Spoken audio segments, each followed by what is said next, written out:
પ્રવાહી કહીએ છીએ, બરાબર છે. કયો વિસ્તાર? એસ્થેનોસ્ફિયર વાળો પ્રવાહી, અર્ધઘન પ્રવાહી કહીએ. તો આ ઉપરી મેન્ટલમાં જે એસ્થેનોસ્ફિયર વિસ્તાર છે એ અર્ધઘન પ્રવાહી સ્વરૂપે આવશે. કયા સ્વરૂપે? અર્ધઘન પ્રવાહી. જ્યારે બાકીનું તો ઘન છે. હવે અર્ધઘન પ્રવાહી છે તો વાયુ પણ તમને જોવા મળે છે, થોડા ઘણા ગેસો. તો બધી વસ્તુ છે, નક્કર પદાર્થો બી છે, વાયુ પદાર્થો છે, પ્રવાહી પણ છે. તો આન્સર શું આવશે? તમામ. જ્યારે નીચલી મેન્ટલ કેવું છે? ઘન. અને એસ્થેનોસ્ફિયર યાદ રાખજો, એ પણ કેવું છે? પ્રવાહી છે, પણ એ મેન્ટલમાં જોવા મળશે. જે મેગ્માનો તમારો સોર્સ બને છે. કેનો સોર્સ બને છે? મેગ્માનો. બરાબર છે. ચલો આગળ. 12 નંબરનો ક્વેશ્ચન ફરીથી, પૃથ્વીના ભૂગર્ભના સંદર્ભે સાચા વિધાનો જણાવો. કેના સંદર્ભે? પૃથ્વીના ભૂગર્ભના સંદર્ભે કોરની વાત કરી છે. કેની વાત કરી છે? કોર બાબતે કયા વિધાનો સાચા છે? ચલો, તો કે પૃથ્વીનું બાહ્ય ભૂગર્ભ, પૃથ્વીનું કયું ભૂગર્ભ? બાહ્ય ભૂગર્ભ કયું છે? પ્રવાહી છે. જ્યારે આંતરિક ભૂગર્ભ ઘન છે. Obviously yes. અને પૃથ્વીનું ભૂગર્ભ મુખ્યત્વે નિકલ તથા લોહનું બનેલું છે. આ પણ કેવું છે? સાચું. બરાબર છે. તો તમારું જે આન્સર આવશે કયો આવશે? 1 અને 2 આન્સર આવશે. બરાબર છે. ચલો આગળ. જો દબાણ વધે તો ઘનતાનું પ્રમાણ શું થાય છે? બોલો, ઘટે કે વધે? આન્સર આપો. તમામ લોકો આનો આન્સર આપશે. ચલો, મેં હમણાં જ કીધું કે જેમ જેમ પૃથ્વી સપાટીથી નીચે જતા એમ તમારી દબાણ પણ વધે છે, એમ તમારી ઘનતા પણ શું થશે? વધશે. શું થશે? વધે છે. કેમ કે જો જેટલું તમે કોઈ વસ્તુ ઉપર પ્રેશર વધારશો તો શું થશે? તો કે તમારે એનું વોલ્યુમ ઘટાડી શકો. જેવું વોલ્યુમ ઘટશે તો એની ઘનતા કેવી થશે? વધે છે. બરાબર છે. તો આ કોન્સેપ્ટ તમારે ખાસ યાદ રાખવાનું છે કે જેમ જેમ તમે પ્રેશર શું કરશો, તો જેમ જેમ તમે તમારું પ્રેશર વધારો છો એમ તો તેની ડેન્સિટી કેવી થતી જાય છે? વધતી જાય છે. ક્લિયર થાય કે નહીં?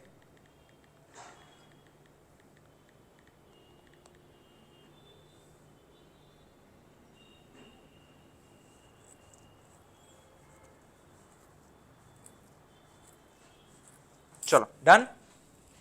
ખબર પડી ગઈ? તો દબાણ વધશે તો ઘનતાનું પ્રમાણ પણ વધે છે. બરાબર છે. ρ = માસ અપોન વોલ્યુમ. બરાબર. ચલો, અને જેમ જેમ તમારું દબાણ વધે છે એમ ઘનતા વધશે એમ એનું ઉત્કલન બિંદુ જે છે એટલે કે પીગળવાનું જે પોઈન્ટ છે, મેલ્ટિંગ પોઈન્ટ, એ પણ કેવું થતું જાય છે? વધે છે. ઓકે. ચલો આગળ જઈએ. 13 નંબરના ક્વેશ્ચન આન્સર આવશે વધે છે. 14 નંબર, નીચેનામાંથી કઈ જોડ ખોટી છે? ચલો, ઓલરેડી આપણે ક્વેશ્ચન કરી લીધો આ કે નીચેનામાંથી કઈ જોડ ખોટી છે.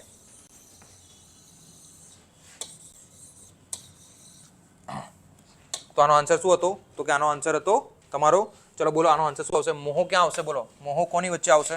મોહો સૌથી પહેલા ઉપર આવે. મોહો તમારી કોનરાડ એટલે કે કો, પછી મો, ઉપલી ક્રસ્ટ અને નીચલી ક્રસ્ટ.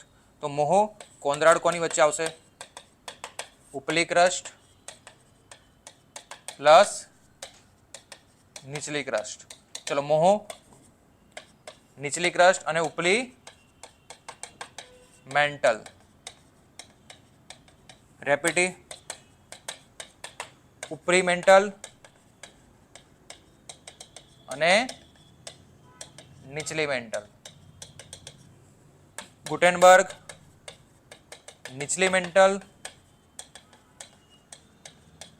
અને બાહ્ય કોર. અને છેલ્લે લેહમન કોની વચ્ચે આવશે? તો કે બાહ્ય કોર અને આંતરિક કોર. ડન. ક્લિયર થયું? ચલો, તો આન્સર તમારો શું આવશે? સી. આ ખોટી છે. બરાબર છે. એ આ ના આવે લેમનમાં. ચલો, ક્લિયર થયું? તો આ ખાસ યાદ રાખજો, કોમોરે ગુલ્લે. ડન. ઓકે. ચલો આગળ. ચલો નેક્સ્ટ ક્વેશ્ચન. પણ આ લાસ્ટ ક્વેશ્ચન પછી હજી આમાં છે ને થોડુંક આપણે એડ કરવાનું છે. એ શું છે? તો કે પૃથ્વી સપાટી ઉપર જોવા મળતા તત્વો. પૃથ્વી સપાટી ઉપર જોવા મળતા તત્વો. તો આપણે પૃથ્વી સપાટી ઉપર તમને છે ને અહીંયાથી એક બોક્સમાંથી ક્વેશ્ચન પૂછાય છે. આ બોક્સમાંથી તમારે ક્વેશ્ચન ખાસ યાદ રાખવાના છે STI ની અંદર. બરાબર. આ બોક્સ તમારે લોકોએ ડ્રો કરવાનું છે અને બોક્સ તમારે ખાસ યાદ રાખવાનું છે કે પૃથ્વી સપાટી ઉપર મળતા તત્વો. બરાબર. કયું તત્વ વધારે મળે, કયું તત્વ ઓછું મળે. ચલો, તો દેખો, એક ક્વેશ્ચન પૂછાય, earth as a whole. Earth as a whole મતલબ આખી પૃથ્વી. તમે આખી પૃથ્વીનો મતલબ શું થયો? કે તમે અહીંયા કાઉન્ટ કોને કરશો? ક્રસ્ટને. કોને કાઉન્ટ કરશો? મેન્ટલને. કોને કાઉન્ટ કરશો? કોરને. જ્યારે અહીંયા પૂછાશે કે પૃથ્વીના ક્રસ્ટ એટલે કે પોપડામાં કયા તત્વો જોવા મળે?